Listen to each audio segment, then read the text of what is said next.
Hello people, it's Sicky here. I wanted to make a little behind the scenes style video for the Dark Jurassic project that I undertook recently. Just going into a bit more detail about why I did it, what the end goal was, and just showing some of the silly stuff that I got to do, the ideas that I used, the ideas that I didn't use, and yeah, nothing too crazy, but it was a fun little project. So here we go. Let's get into it.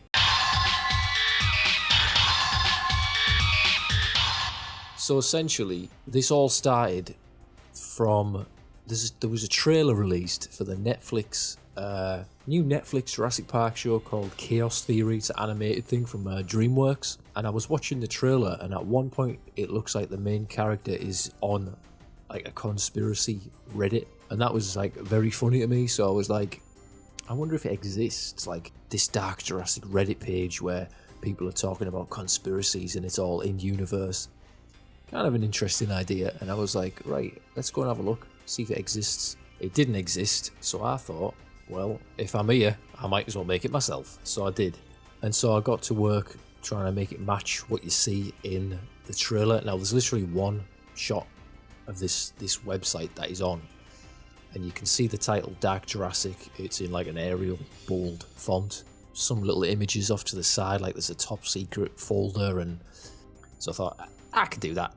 The hardest bit was matching the teeth. There's like a dinosaur skull in the logo, but I think I did a pretty good job. We only had the bottom half to work with, and I just like painted in the rest. I think I'd found a similar looking skull, just trying to match it up. So we had like the logo that matched what was seen in the show, and distressed the text a little bit to try and match it as close as I could to the typeface seen in the trailer. Filled in some basic stuff about like, oh, it's a conspiracy themed Jurassic Park in-universe forum where people share sightings and theories and all of this sort of stuff, just to set the ball rolling as it was. I made an initial post about what's going on here and all this sort of stuff, and I thought in order to interact a bit more with it, I'll make up this persona of somebody, a character in the Jurassic universe who is like a hacker who's trying to get to the source of what is going on.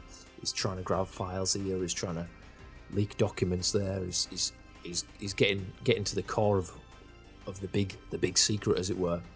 And I came up with this name. He's called Biosinner. It's like Biosin, but he's a sinner because he's like breaking the taboo of secrets. And I put a 3 in there because it's, instead of an E, because it's very elite speak, as they say. And I was like, right, well, he needs like a spooky avatar, because on Reddit there's avatars now, and there's like, I wanted to make an accompanying Twitter account to try and spread it a little bit more on Twitter and all that sort of stuff. So I made this sort of spooky looking avatar. It's like, ooh, it's mysterious. Very much taking inspiration from the Daedalus character who's in the game Deus Ex, which is like one of my favourite games of all time. I need you to escape. I can cut power to the door only a few seconds without being detected. Get ready. Huge inspiration on this project, conspiracies and hacking. So I kind of made something that looked a bit like that, mysterious and interesting. And then that was basically it. I got to work making some leaks. Now initially I didn't really know, I didn't have a plan for it. I don't know at what point it became like an Easter egg hunt for letters, of which the end result would be like a joke about a Runkov. I don't even know at what point that happened. It just happened naturally. Like I was like, I know. And this came sort of not long after, like a couple of weeks after I just got this like prominent scooper account on Twitter to like post the name of Runkov as like a piss take. So I've already got a Runkov in my mind, and it's like, it could be funny, a funny callback to like the JP3 documentary and all that sort of stuff. So like, fuck it, that'll make me laugh. So the terminal was, I knew at this point I wanted it to be like, find the letters to unscramble the image, and I needed like a cool computer interface to just sit at the top of the page and slowly update every time people found letters. And this was that. It was essentially just a Photoshop, really. A couple of different layers to make it look like an old computer screen. I added like a little blinky light. I added the glass. I added a couple of different layers of grain and colour grading and stuff like that to make it feel a bit more interesting. Some ambient spooky sound work, some like computery beeps and stuff. Yeah, came together pretty good. if I could create this big Easter egg hunt for clues and letters, and then at the end, the big reveal is that it's fucking Arunkov, and it's I'm behind it all, and I've done it again. So that was it. But in order to get there, we need to make clues. So these are the clues. So the first clue was pretty simple, straightforward. It was the leaked Biosyn document that was talking about Project Ultraviolet, which is completely made up, but I wanted it to be sort of spooky, sort of something fairly realistic, semi-plausible sounding. So I don't know, I came up with some bullshit science jargon to put into it. The whole thing was just a vector for people be able to pick out the letters UV, which are the two letters in the name Arunkov. So I made it look fairly, authentic. It's got a watermark, it has a stamp saying, I certify this is the true copy of the original. That's a real stamp, by the way. And then there's a bit here about somebody requested a set of revisions be made to the current sequence to counteract possible latent defects within the code. Likely nothing more than junk DNA, and was instructed to refamiliarise himself with his genomics textbooks. I felt like that had a bit of cattiness to it, like Wu. Wu was going, come on, please, don't advise me on what I should and shouldn't do. I'm Dr. Wu, you know what I mean? But then it would ultimately transpire that these latent defects were potentially terrible, unforeseen consequences of his genetic meddling. Sample ID number 32451, that's the distribution number of the film Jurassic Park, which I've always had that number memorised because it's I don't know, it's what appears right at the end of the credits. All of this just so that people could pick out the U and the V. So that was that. The response to that was pretty good. People started to think, is this official? This seems could it be? Who knows? Is it, isn't it? So that was very entertaining. As more posts started to be made for the on the Reddit for people taking part, which I wasn't expecting it to go as big as it did, as quick as it did, but it just came pouring in. I was like, right, I'm actually going to have to work out sort of moderating this a little bit and organising it. So I came up with different categories for posts so that you would have people just doing dino sightings, people who were talking specifically about InGen or Mazrani Global or Biosyn, people who were just posting general things about, I don't know, cloning topics or conspiracy stuff. So I made a couple of icons for each topic to give it a bit more visual interest on the page. And that brings us to clue 2, which was a lot more involved, and that was the hacker body cam footage. This initial concept just came from the fact that I needed letters, and I thought, ooh, I'm a hacker. Maybe there's I can have some footage of a terminal that was destroyed, and in one of the shots you can see a letter from the keyboard is missing. I made an abandoned terminal. Maybe it was InGen, maybe it was Biosyn, I don't know. My character Biosynner, the hacker, filmed himself sort of doing his stuff basically. He finds it, he's inspecting stuff. He's picking up the keyboard so you can pick out the missing letter. It was about this time that I realised I was going to be leaving for a camping trip in a couple of days, and I was like, I'm going to have to compress. I wanted to stretch it out way longer, but I was running out of time, so I was like, instead of it just being one letter per clue, because it was taking up so much time making these videos, I was like, I'll put 3 letters in. Problem was, I didn't have the footage to do that, and I'd broken down the set, so I was like, I'll just add them in afterwards. Now the K is what you get from the keyboard. The N is hidden in the display that comes up on the iPad as I'm hacking. And then I had to track the letter R onto one of these discs, and it was a pain in the ass, man. So I digitally tracked the letter R as if somebody's drawn on one of these discs in pen, disc R, whatever. But it's not there in the original footage. But it worked out all right. It looks like it's part of the original video. So there's your 3 letters from clue 2: K, R, and N. But this was so much fun. It was so much fun. I think the whole thing was partly down to my personal desire for Jurassic to have more hacking in it again, something which the films have largely forgotten. I would have said, Malcolm trying to guess the key code in Dominion is as close as we've gotten, I think. But that original film, it's all computers and tech, and it's a Unix system, and Lexus. I'm not a computer nerd. I'm a hacker. You know what I mean? Like, I love all that. We've got to get some more hacking in it. And this was just an explosion of cyberpunk hacky stuff. I think I maybe pushed it a little bit too far towards cyberpunk for Jurassic, but I was having too much fun. I made all of these filters and digital readouts and like the little codes that pop up and the recording and all of that, and the spinning graphics and the raptor ASCII art and all that sort of stuff, and the logo. I also wanted the hacker to have like a hacker pack, I called it, which is just like a cool little carry case with like his tools of the trade in it, sort of thing. So he's got some wire cutters, he's got like USB sticks, he's got some cables, he's got some hard drives, portable hard drives, stuff like that. And obviously it's cyberpunk, so he's got to have some cool badges and shit on it. One of these badges is like a Dino Crossing badge that I just happen to have. One's InGen logo, as if he's like, maybe he's like took it from somewhere he shouldn't have. And then this little smiley thing, which I don't know, I wanted something like a visual symbol for the character of Biosinner. So it's actually a Pog. I've still got my collection of Pogs from like 1990 whatever, 5 or something. And this was one of them. It was like an acid yellow glittery type Pog with a skull on it that says poison, but I turned it over, drew a little smiley face on it. That's about it. That became his little symbol that he uses and what flashes up. It's like his calling card, I guess. I converted it into some ASCII art and had it like animate at the end of the video. Very happy with that. Yeah, so I just wanted to show you the raw video, which this is all filmed on an iPhone, by the way, because it's all I had to hand. It was just the easiest, most convenient solution.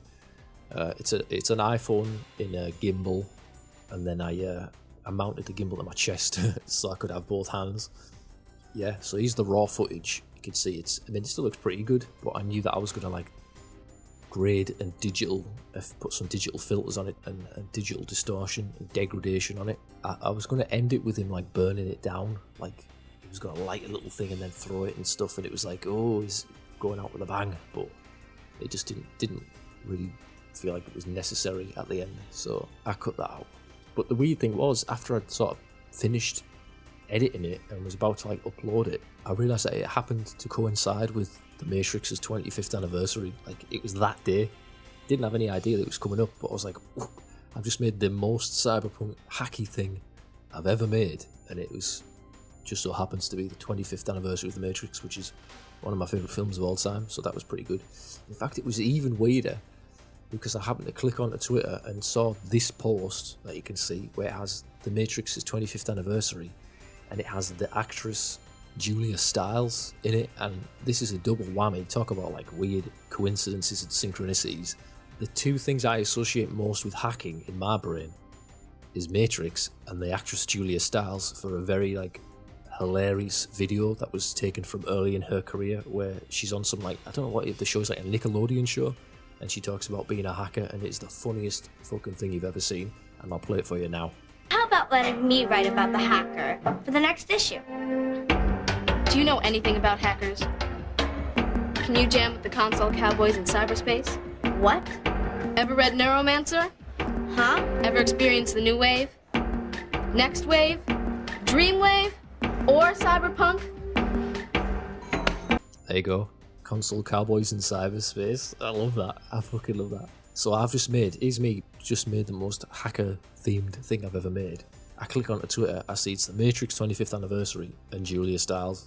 You know what I mean? That clip I was like, this is hilarious. And that's basically it.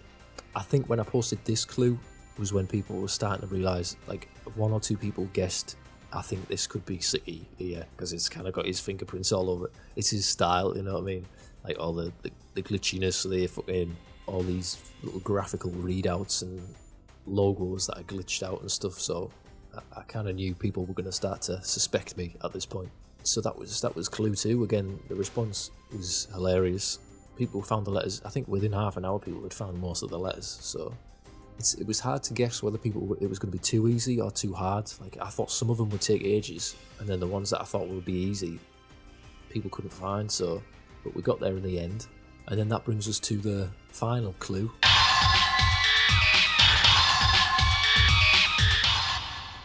And I thought that would be fun to make it like a vintage VHS style found footage analog science trading / research video from like InGen, as if it was something that like Henry Wu and his geneticists at Jurassic Park put together or recorded to like show Hammond or something. I don't know, just to catalogue the research at the time, like 93 or something. So this was that. It was the hemoglobin trials. I've subtitled this little portion "Bloody Stupid," which we'll get into in a sec. But I knew I wanted to film it on my old vintage camcorder because it would have that classic 90s look to it. So that's what I did. Now I thought, if I just film it against a green screen, I can film myself dressed up like a scientist. I can key out the background and I can put me anywhere in the world. I can find an appropriate looking lab that looks kind of 90s. I can Photoshop to put InGen logos here and there, which I did do. But I didn't take into account the wobble and the haze and the colour bleed that is inherent in the VHS footage. Now that's part of the charm. But if you're trying to key out a green screen and the green from the screen behind you is like bleeding into you in the final footage, that makes it very hard to key out. So it was, I basically made a rod for my own back. The footage looked great, but as soon as you keyed out the background, it was like, it just didn't look right. The wobble on me was separate from the wobble on the background, so I had to heavily distort it and chuck even more. I ended up using like fake VHS filters on it anyway, because I had to tie it all together. I think it came together great. You can't tell that problem exists. And the footage that isn't green screen of just the old camera footage of like my hands doing the experiments, I think that looks fucking so authentic. I was really happy with that. Again, I'm just doing like nonsense fucking blood mixing and all this shit. And I had some replica like dino embryo venom things, so I just used some of these. Some fake blood. I don't know. It was just supposed to look like I was doing science. I don't know. Again, it's all in service of find the hidden letters. In this case, it was an O. I think, no, there was an O and a U. So the U was the specimen 21, and I underlined 21. 21st letter of the alphabet is U. We've got a U. Second one is specimen O, is the one that I sort of single out with a pencil. And you got to point to stuff with a pencil. It's just like classic old school science videos where they would point to stuff with a pencil. And it's very like, you seen this old comedy show called Look Around You by Robert Popper, Peter Serafinowicz? Absolutely hilarious, but we used to point at stuff with a pencil, and it's the funniest thing in the world to me, so I had to introduce a bit of that to it. From the results of this experiment, we can conclude that sulfur is not attracted to magnets. The equipment is now dismantled and then destroyed.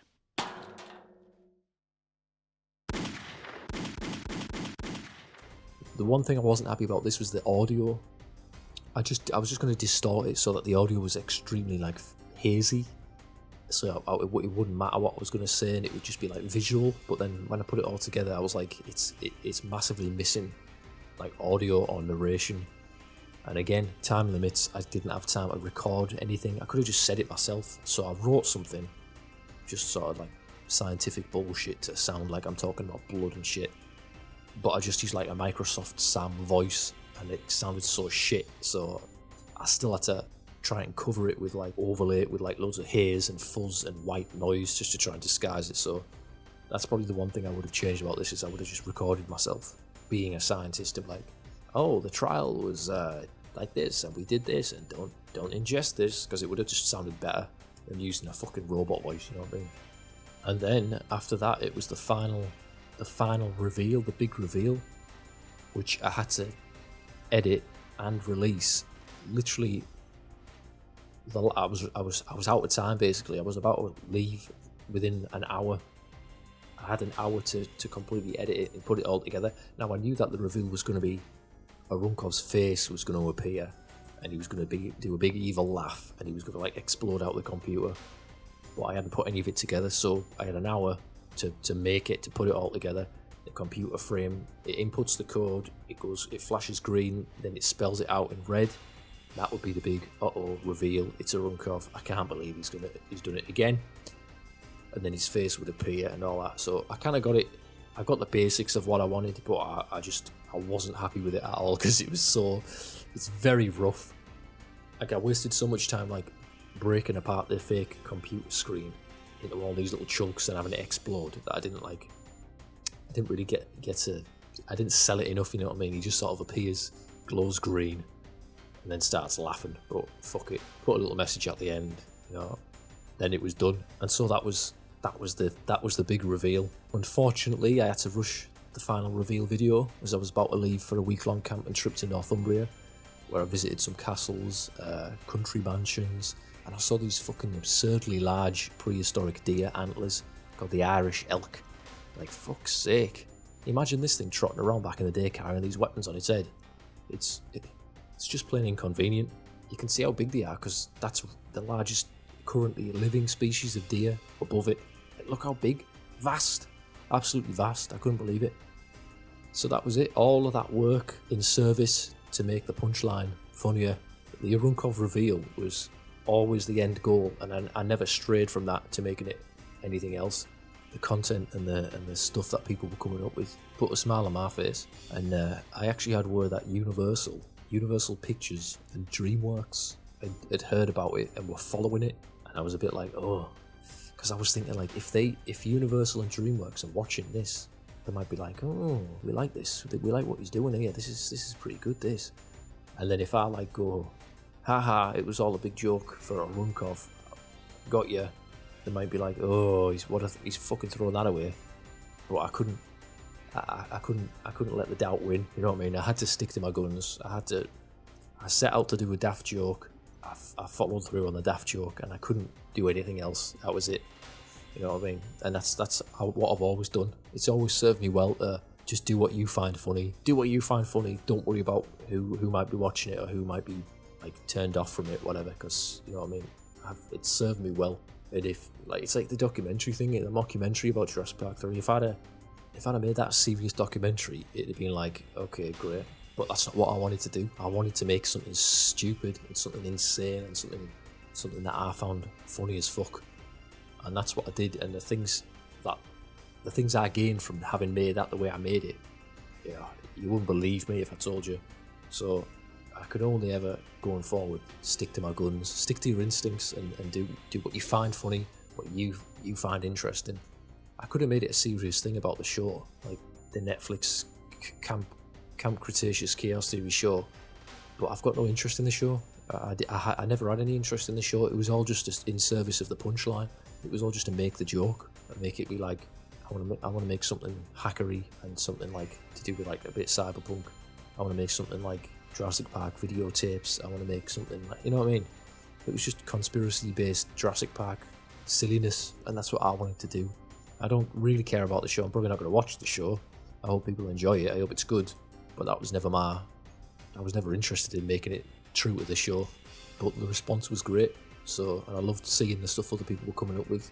I think now I've finished what I wanted to do, I'm going to leave the subreddit up so, you know, fans can keep sharing stuff, and I don't know, we'll see what happens. I don't think I'm going to be that hands-on with it anymore, but I'll leave it up because it's, you know, it can just sit there as people share stuff and discuss conspiracies within the universe of Jurassic, which is a ripe area, I think. And it kind of, you know, I've already dabbled in this area with my GAnon parody. It was like a parody of QAnon, but in Jurassic Park universe, and that was even more extreme. I was talking about people drinking dinosaur blood and very much like an adrenochrome, Jeffrey Epstein style conspiracy. Like, it was insane. This was a little bit more toned down for that because I was aware of what the audience could potentially be. But if Universal and DreamWorks want me to make something else for them, then I'd be happy to, because this is like, this I could do this in my sleep, you know what I mean? Like I said that on Twitter, like I can easily come up with something original for another project or anything like that. I can produce something, I can concept it, I can write it, I can direct it, I can edit it, I can light it, I can score it, I can do the fucking sound effects, I can act in it. I'm like a one-man band.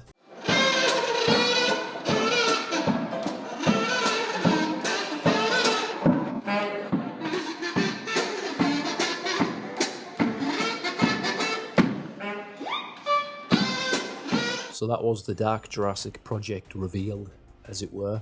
I hope you enjoyed the ride. I hope you enjoyed this making of, little behind the scenes breakdown. Who knows? Who knows where Runkov might appear next? where can he possibly take it next? I'm going to have to put him into something official somehow, but time will tell. It's one of those things, you know, you don't know. He could appear next week. He could appear 10 years from now. He only knows. Alright then. Thanks for watching, everyone. Stay tuned for more streams and daft videos. I've been Sicky T, and yeah, see you later. Where'd you learn about all this hacker stuff? In there. It's a world where you're judged by what you say and think, not by what you look like. A world where curiosity and imagination equals power.